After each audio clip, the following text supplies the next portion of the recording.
ঠিক এইরকম একটা স্বপ্ন দেখেছিলাম আমি এর আগের বছরে, যে কোনো এক সময় আমি সমুদ্রের পাড়ে বসে আমার পরিবারকে নিয়ে ইফতার করব। আর আলহামদুলিল্লাহ এই বছরে আমার স্বপ্নটা পূরণ হয়েছে। এরকম সাগরের পাড়ে বসে পরিবার নিয়ে ইফতার করতে পারলে জীবনে আর কি লাগে বলেন।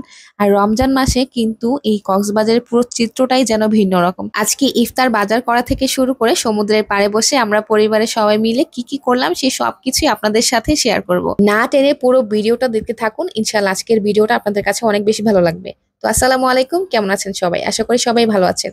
এখন আমরা চলে আসছি রামাদা হোটেলের রুফটপে। সমুদ্র দেখতে যারা অসম্ভব রকমের ভালোবাসেন তাদের জন্য এই রামাদা হোটেলটা হচ্ছে একদমই পারফেক্ট। আর এই হোটেলের রুফটপে দাঁড়ালে আপনি একদম সমুদ্রের কোনা কোনা পর্যন্ত দেখতে পারবেন। আমরা যেহেতু এখানে চেক ইন করেছিলাম দুপুর 1টা বাজে, তো 1টা বাজে আসার পরে আমরা কিছুক্ষণ রেস্ট নিয়ে সুইমিং পুলে নেমেছিলাম। তো সুইমিং পুল থেকে এখন আমরা হচ্ছে যাব ইফতার বাজার করার জন্য। তো এখন হচ্ছে হোটেল থেকে নেমে গেলাম, এখন আমরা যাচ্ছি কক্সবাজার শহরে, মানে ঝাউতলা। ওইটা হচ্ছে কক্সবাজারের একদম শহর সাইড। তো এখন হচ্ছে প্রথমে আমরা ফল কিনে নিব। আর ইফতারের সময় একটু ফ্রুটস না খেলে কিন্তু ভালো লাগে না। তো এখন হচ্ছে আমরা আমাদের মানে পরিমাণ অনুযায়ী দুইটা দুটা করে আপেল, দুটা দুটা করে মালটা নিয়ে নিলাম। এখন হচ্ছে আমি ড্রিঙ্কস কিনবো, শরবত কিনবো। তো এখানে এসে দেখলাম মোহব্বতে শরবত পাওয়া যাচ্ছে, সেই সাথে আছে লাবাং এবং মাহলাবিয়া দই। তো সবকিছুই আমি কিনে নিয়েছি। আর এখন হচ্ছে একটু ভাজা পোড়া আইটেম গুলো কিনবো। তো এখান থেকে হচ্ছে আমরা রাবড়ি জিলাপিটা কিনে নিব, তারপর নিব হচ্ছে বেগুনি, আলু চপ, পেঁয়াজু। আবার এই সাইডে এসে দেখলাম খুব সুন্দর ইফতারি পাওয়া যাচ্ছে, মানে ভিন্ন রকমের ইফতারি আইটেম গুলো এই দোকানে পাওয়া যাচ্ছে। এই দোকানটার নাম হচ্ছে লেয়ার্স কেকার্স। তো যাই হোক, এখন হচ্ছে ইফতার কেনাকাটা করে আমরা সমুদ্রের পাড়ে চলে যাব। ইফতারটা আমরা আমাদের হোটেল সাইডের বিচের সামনাসামনি করব। রামাদা হোটেল থেকে বিচের সাইডটা কিন্তু একদমই কাছাকাছি। তো এখানে হচ্ছে আমরা ইফতারটা করব। আর ওইখানে যাওয়ার পর দেখলাম আমাদের মতো আরো অনেক মানুষ আছে যারা বিচের সামনে এসেছে ইফতার করার জন্য। তো এই জিনিসটা দেখে আমার কাছে খুবই ভালো লেগেছে। আর দেখেন আমার হাজবেন্ড আমার কাজে কত হেল্প করছে।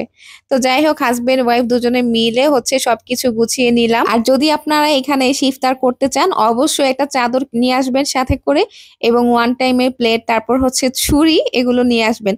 কারণ ফল যদি কাটতে চান তাহলে ওইখানে তো ছুরির কোনো ব্যবস্থা নেই।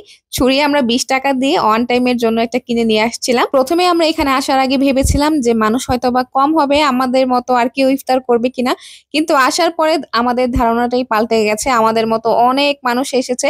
আর যেহেতু আমরা শুক্রবারে গিয়েছিলাম, তো শুক্রবারের দিনটাতেই দেখলাম বেশি ভিড় ছিল সাগর পাড়ের সামনে। আর সাগরের সামনে এত সুন্দর ঠান্ডা বাতাস আসছিল, এক মুহূর্তের জন্য কিন্তু আমাদের গরম লাগেনি।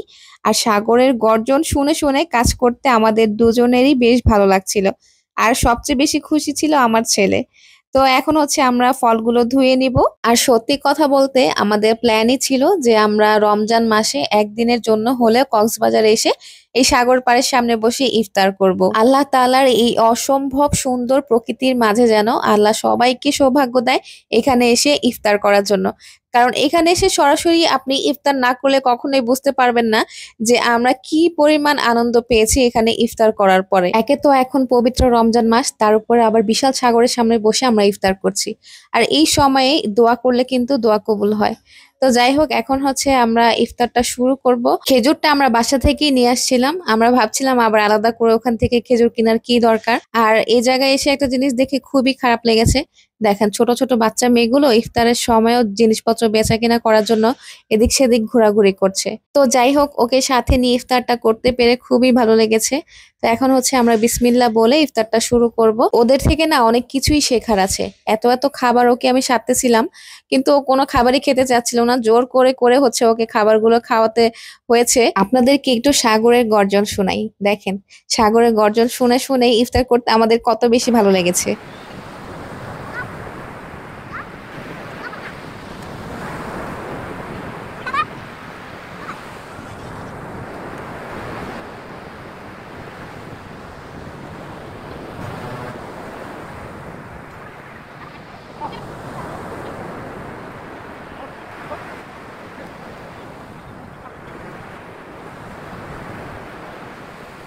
তো এই তো এখন হচ্ছে মহাব্বতের শরবতটা ট্রাই করব। শরবতটা খুবই মজা ছিল। আর এখন ট্রাই করব মাহলাবিয়া। আর মাহলাবিয়াটা আমি এই ফার্স্ট টাইম খেলাম, আমার কাছে খুবই ভালো লেগেছে। আর দেখেন আমাদের আশেপাশে কত মানুষ বসে ইফতার করেছে। তো ভিডিওটা আজকে এখানেই শেষ করছি। আর ভিডিওটা কেমন লেগেছে কমেন্ট করে কিন্তু অবশ্যই জানাবেন। আর ভিডিওটা ভালো লেগে থাকলে বেশি বেশি শেয়ার করে দিবেন। সবাই ভালো থাকবেন, সুস্থ থাকবেন। আল্লাহ হাফেজ।